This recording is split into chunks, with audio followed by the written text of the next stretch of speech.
हरे कृष्णा। जन्मेजय ने पूछा, ब्राह्मण, राजा धृतराष्ट्र और युधिष्ठिर ने परलोक से आए हुए पुत्रों, पौत्रों, सगे संबंधियों के दर्शन करके क्या किया? वैशंपायन जी कहते हैं, नरेश्वर, मरे हुए पुत्रों का दर्शन एक महान आश्चर्य की घटना थी। उसे देखकर राज ऋषि धृतराष्ट्र दुख और शोक दूर हो गया। वे फिर अपने आश्रम पर लौट आए। दूसरे सब लोग तथा महर्षिगण धृतराष्ट्र की अनुमति ले अपने अपने अभिस्थानों को चले गए। उस समय लोक पूजित बुद्धिमान सत्यवती नंदन ब्रह्म ऋषि व्यास भी अपने आश्रम पर गए और सबसे इस प्रकार बोले, कौरव नंदन महाबाहु धृतराष्ट्र, तुमने श्रद्धा और कुल में बड़े चढ़े वेद वेदांग वेता ज्ञान वृद्ध पुण्य कर्मा एवं प्राचीन महर्षियों के मुख से नाना प्रकार की कथाएं सुनी हैं। अतः अपने मन से शोक को निकाल दो, क्योंकि विद्वान पुरुष प्रारब्ध के विधान में दुख नहीं मानते हैं। तुमने देवदर्शी नारद मुनि से देवताओं का गुप्त रहस्य भी सुन लिया है। वे सब वीर क्षत्रिय धर्म के अनुसार शस्त्रों से पवित्र हुई शुभ गति को प्राप्त हुए हैं। जैसा कि तुमने देखा है, तुम्हारे सभी पुत्र इच्छानुसार विहार करने वाले स्वर्ग में गए हैं। वे बुद्धिमान राजा युधिष्ठिर अपने भाइयों सहित घर की स्त्रियां और सुहृदों के साथ स्वयं तुम्हारी सेवा में लगे हुए हैं। अब इन्हें विदा कर दो, ये जाएं और अपने राज्य का काम संभालें। इन लोगों को वन में रहते 1 महीने से अधिक हो गया है। कुरुश्रेष्ठ नरेश्वर, राज्य के बहुत से शत्रु होते हैं, अतः इसकी सदा ही प्रयत्नपूर्वक रक्षा करनी चाहिए। अनूप तेजस्वी व्यास जी के ऐसा कहने पर प्रवचन कुशल कुरुराज धृतराष्ट्र ने युधिष्ठिर को बुलाकर इस प्रकार कहा, अजात शत्रु, तुम्हारा कल्याण हो। तुम अपने भाइयों सहित मेरी बात सुनो। तुम्हारे प्रसाद से अब हम लोगों को किसी प्रकार का कोई कष्ट नहीं है। बेटा, तुम्हारे साथ रहकर और तुम्हारे जैसे राक्षस से सुरक्षित होकर मैं उसी तरह आनंद अनुभव करता हूँ जैसे पहले मैं हस्तिनापुर में था। विद्वान प्रियजनों की सेवा में लगे रहने वाले तुम्हारे द्वारा मुझे पुत्र का फल प्राप्त हो गया है। तुम पर मेरा बहुत प्रेम है। महाबाहो पुत्र, मेरे मन में तुम्हारे प्रति किंचित मात्र भी क्रोध नहीं है। अतः अब तुम राजधानी लौट जाओ, विलंब ना करो। तुमको यहाँ देखकर मेरी तपस्या में बाधा पड़ रही है। ये शरीर तपस्या में लगा दिया है, परंतु तुम्हें देखकर फिर इसकी रक्षा करने लगा। बेटा, मेरी भी तरह तुम्हारी ये दोनों माताएं भी व्रत धारण पूर्वक सूखे पत्ते चबाकर रहा करती हैं। अब ये अधिक दिनों तक जीवन धारण नहीं कर सकती। तुम्हारे समागम और व्यास जी के तपोबल से मुझे अपने परलोकवासी पुत्र दुर्योधन आदि का दर्शन हो गया है। इसीलिए मेरे जीवित रहने का प्रयोजन पूरा हो गया है। अनग, अब मैं कठोर तपस्या में संलग्न होऊंगा। तुम इसके लिए मुझे अनुमति दो। महाबाहो, आज से पितरों के पिंड का, सुयश का, इस कुल का भार तुम्हारे ऊपर है। आज या कल अवश्य चले जाओ, विलंब ना करना। भरत श्रेष्ठ, तुमने राजनीति बहुत बार सुनी है, अतः तुम्हें संदेश देने लायक मेरे पास कोई बात नहीं है। तुमने मेरे लिए वैसे ही बहुत कुछ किया है। वैशंपायन जी कहते हैं, जन्मेजय, जब धृतराष्ट्र ने वैसी बातें कही तब युधिष्ठिर ने उनसे इस प्रकार कहा, धर्म के ज्ञाता महाराज, आप मेरा परित्याग न करें, क्योंकि मैं सर्वदा निरपराध हूँ। ये सब मेरे भाई और सेवक इच्छा हो तो चले जाएं, किंतु मैं नियम और व्रत का पालन करता हुआ आपकी और इन दोनों माताओं की सेवा करूँगा। यह सुनकर गांधारी ने कहा, बेटा, ऐसी बात ना कहो। मैं जो कहती हूँ उसे ध्यान देकर सुनो। ये तुम्हारा कुरुकुल तुम्हारे ही अधीन है। मेरे श्वशुर का पिंड भी तुम पर ही अवलंबित है। अतः पुत्र, तुम जाओ। तुमने हमारे लिए जितना किया है वह बहुत है। तुम्हारे द्वारा हम लोगों का स्वागत सत्कार भली भांति हो चुका। इस समय महाराज जो आज्ञा दे रहे हैं वही करो, क्योंकि पिता का वचन मानना तुम्हारा कर्तव्य है। वैशंपायन जी कहते हैं, राजन, गांधारी के इस प्रकार आदेश देने पर राजा युधिष्ठिर ने अपने आंसू भरे नेत्रों को पोंछकर रोती हुई कुंती से कहा, माँ, राजा और यशस्विनी गांधारी देवी ने मुझे घर लौटने की आज्ञा दे दी है, किंतु मेरा मन आप में लगा हुआ है।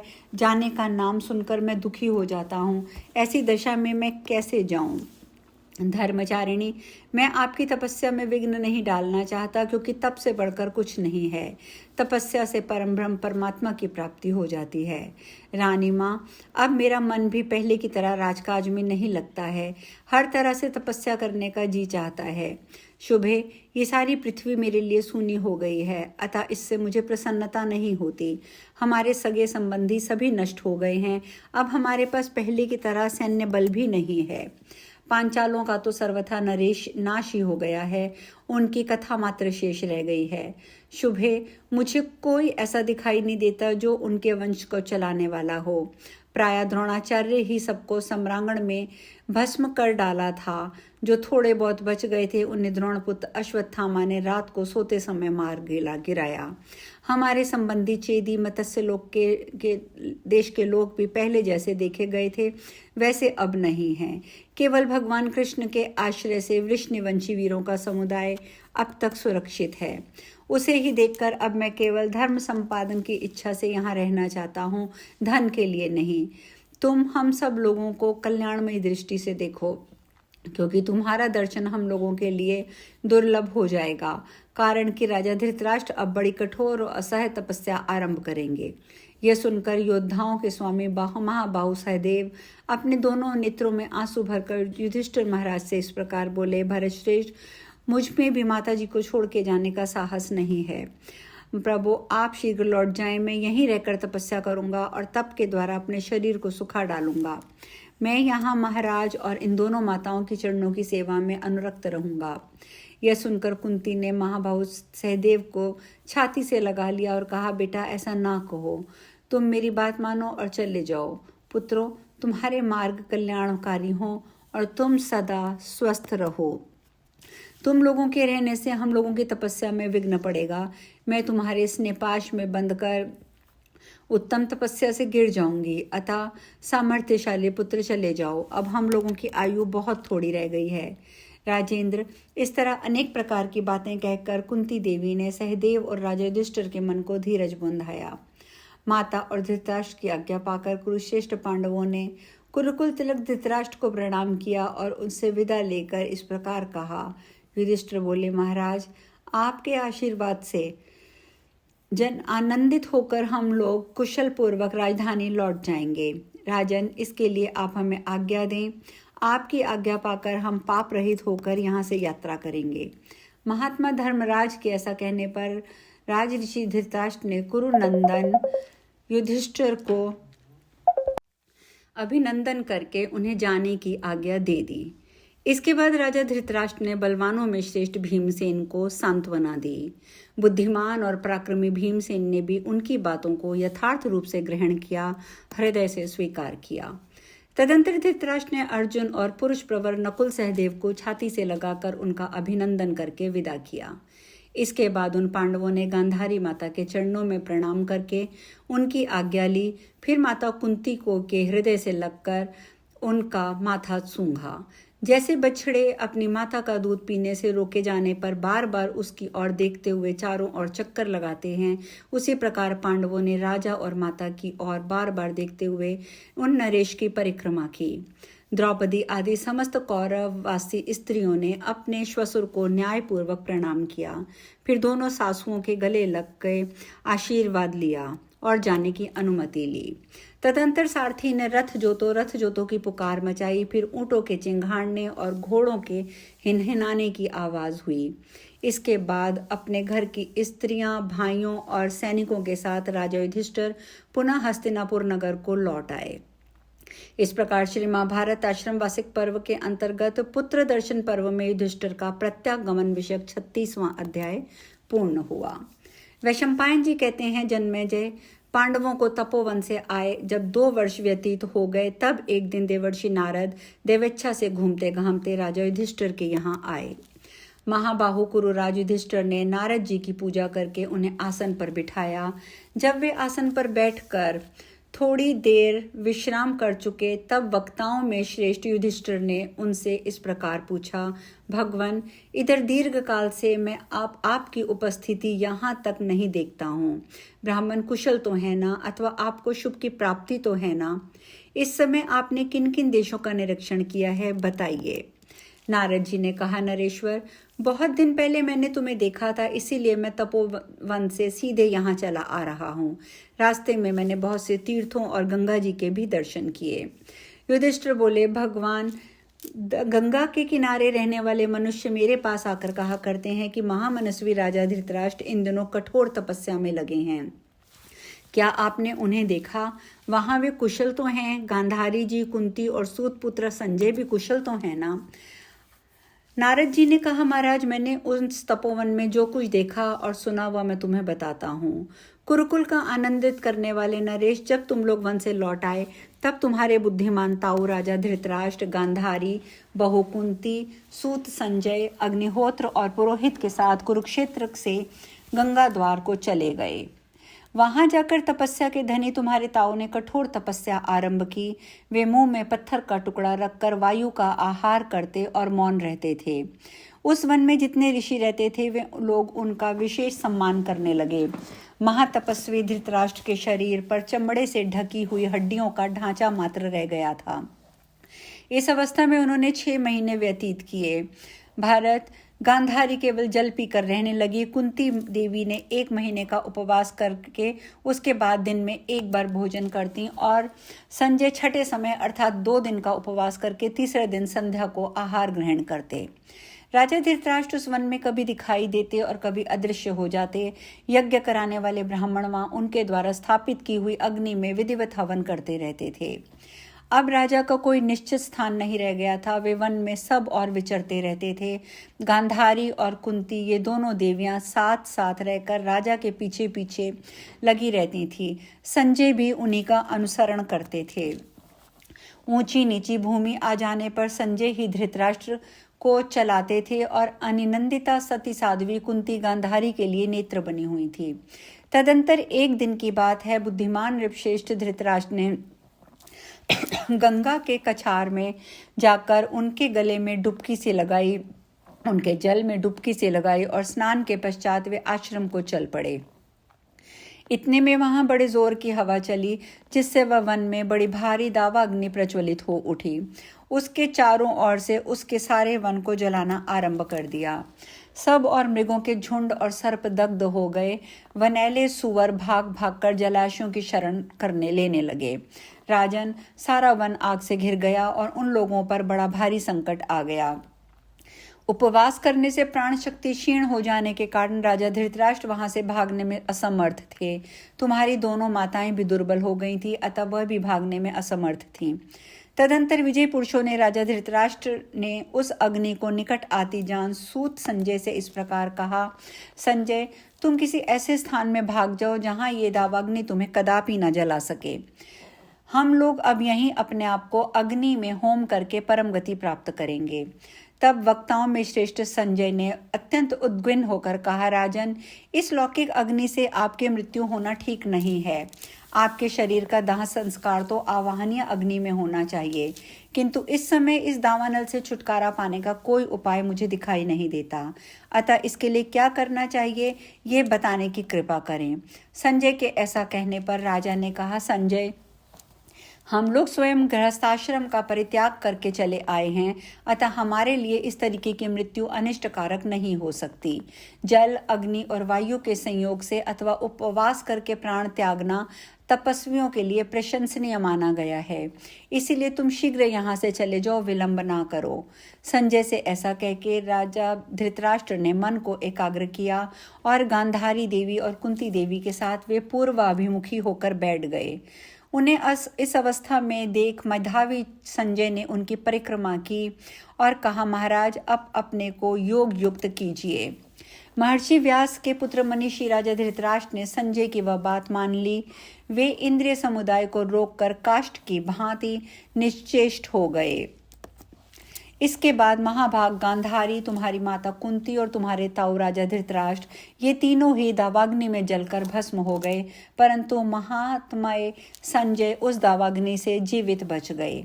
मैंने संजय को गंगा तट पर तापसों से घिरे देखा है। बुद्धिमान और तेजस्वी संजय तापसों को ये समाचार बताकर उनसे विदा ले हिमालय पर चले गए हैं। प्रजानाथ, इस प्रकार महामनस्वी कुरुराज धृतराष्ट्र और तुम्हारी दोनों माताएं गांधारी देवी और कुंती देवी मृत्यु को प्राप्त हो चुके हैं। भरत नंदन, वन में घूमते समय अकस्मात राजा धृतराष्ट्र और उन देवियों के मृत शरीर पर मेरी दृष्टि में पड़ी। तदंतर राजा की मृत्यु का समाचार सुनकर बहुत से तपोधन उस तपोवन में आए। उन्होंने उनके लिए कोई शोक नहीं किया, क्योंकि उन तीनों की सद्गति के विषय में उनके मन में संशय नहीं था। पुरुष प्रवर पांडव, जिस प्रकार राजा धृतराष्ट्र तथा उन दोनों देवियों का दाह हुआ था, ये समाचार मैंने वहीं सुना था। राजेंद्र, राजा धृतराष्ट्र, गांधारी देवी और तुम्हारी माता कुंती देवी तीनों स्वतः अग्नि संयोग को प्राप्त हुए हैं, अतः उनके लिए तुम्हें शोक नहीं करना चाहिए। वैशंपायन जी कहते हैं, जन्मेजय, राजा धृतराष्ट्र का ये परलोक गमन समाचार सुनकर उन सभी महामना पांडवों को बहुत शोक हुआ। महाराज, उनके अंतापुर में उस समय महान आर्तनाद होने लगा। राजा की वैसी गति सुनकर पुरवासियों में हाहाकार मच गई। अहो धिक्कार है, इस प्रकार अपनी निंदा करके राजा युधिष्ठिर बहुत दुखी हो गए और दोनों भुजाएं ऊपर उठाकर अपनी माता को याद करके फूट फूट कर रोने लगे। भीमसेन आदि भाई भी रोने लगे। महाराज, कुंती की वैसी दशा सुनकर अंतपुर में भी रोने बिलखने का महान शब्द सुनाई देने लगा। पुत्रहीन बूढ़े राजा धृतराष्ट्र और तपस्विनी गांधारी देवी को इस प्रकार दग्ध हुई सुनकर लोग बारंबार शोक करने लगे। भरत नंदन, 2 घड़ी बाद जब रोने धोने की आवाज कुछ बंद हुई, तब धर्मराज युधिष्ठिर धैर्यपूर्वक अपने आंसू पोंछकर नारद जी से इस प्रकार बोले। इस प्रकार नारद आगमन पर्व में धृतराष्ट्र आदि का दावाग्नि से दाह विषयक 37वां अध्याय पूर्ण हुआ। युधिष्ठिर महाराज नारद मुनि से बोले, भगवान, हम जैसे बंधु बांधवों के रहते हुए भी कठोर तपस्या में लगे हुए महामना धृतराष्ट्र की अनाथ के समान मृत्यु हुई है, ये कितने दुख की बात है। ब्राह्मण, मेरा तो ऐसा मत है कि मनुष्य की गति का ठीक ठीक ज्ञान होना अत्यंत कठिन है, जबकि विचित्र वीर कुमार धृतराष्ट्र को इस तरह दावानल से दग्ध होकर मरना पड़ा। जिस बाहुबलशाली नरेश के 100 पुत्र थे, जो स्वयं भी 10,000 हाथियों के समान बलवान थे, वे ही दावानल में जलकर मरे, ये कितने दुख की बात है। पूर्व काल में सुंदरी स्त्रियां जिन्हें देखकर सब ओर से ताड़ के पंखों द्वारा हवा करती थी, उन्हें दावानल ने दग्ध हो जाने पर गीधों ने अपनी पंखों से हवा की है।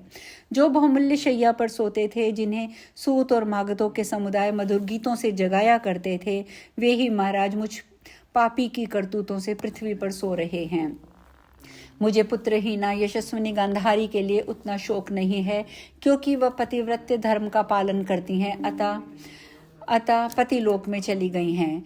मैं तो माता कुंती के लिए अधिक शोक करता हूँ, जिन्होंने पुत्रों के समृद्धशाली एवं परम सुमुज्वल ऐश्वर्य को ठुकराकर वन में रहना पसंद किया।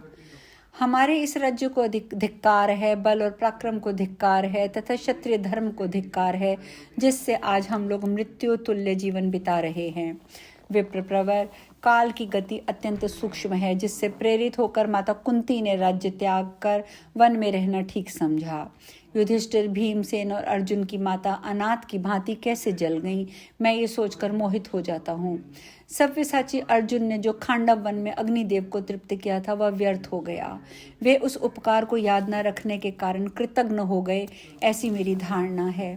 जो एक दिन ब्राह्मण का वेश बनाकर अर्जुन से भीख मांगने आए थे, उन्हीं भगवान अग्निदेव ने अर्जुन की मां को जलाकर भस्म कर दिया। अग्निदेव को धिक्कार है। अर्जुन की जो सुप्रसिद्ध सत्य प्रतिज्ञता है, उसको भी धिक्कार है। भगवान, राजा धृतराष्ट्र के शरीर को जो व्यर्थ अग्नि का संयोग प्राप्त हुआ, वह दूसरी अत्यंत कष्ट देने वाली बात जान पड़ती है। जिन्होंने पहले इस पृथ्वी पर शासन करके अंत में वैसी कठोर तपस्या का आश्रय लिया, उन कुरुवंशी राजऋषि को ऐसी मृत्यु कैसे प्राप्त हुई। हाय, उस महान वन में मंत्रों से पवित्र हुई अग्नियों के रहते हुए मेरे ताऊ लौकिक अग्नि से दग्ध होकर क्यों मृत्यु को प्राप्त हुए।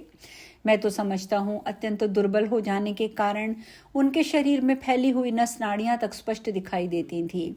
मेरी माता कुंती अग्नि का महान भय उपस्थित होने पर हाथ आत कहकर कातर पुकार मचाने लगी होंगी।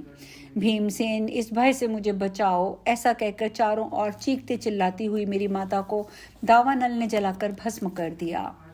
सहदेव, मेरी माता को अपने सभी पुत्रों से अधिक प्रिय था, परंतु वीर माद्री कुमार भी माँ को उस संकट से ना बचा सका। यह सुनकर समस्त पांडव एक दूसरे को हृदय से लगाकर रोने लगे। जैसे प्रलय काल में पांचों भूत पीड़ित हो जाते हैं, उसी प्रकार उस समय पांचों पांडव दुख से आतुर हो गए। वहां रोदन करते हुए उन पुरुष प्रवर पांडवों के रोने का शब्द महल के विस्तार से अवरुद्ध हुए भूतल और आकाश में गूंजने लगा। इस प्रकार श्री महाभारत आश्रम वासिक पर्व के अंतर्गत नारद आगमन पर्व में युधिष्ठिर का विलाप विषयक 38वां अध्याय पूर्ण हुआ। अब शेष कथा कल। हरे कृष्णा।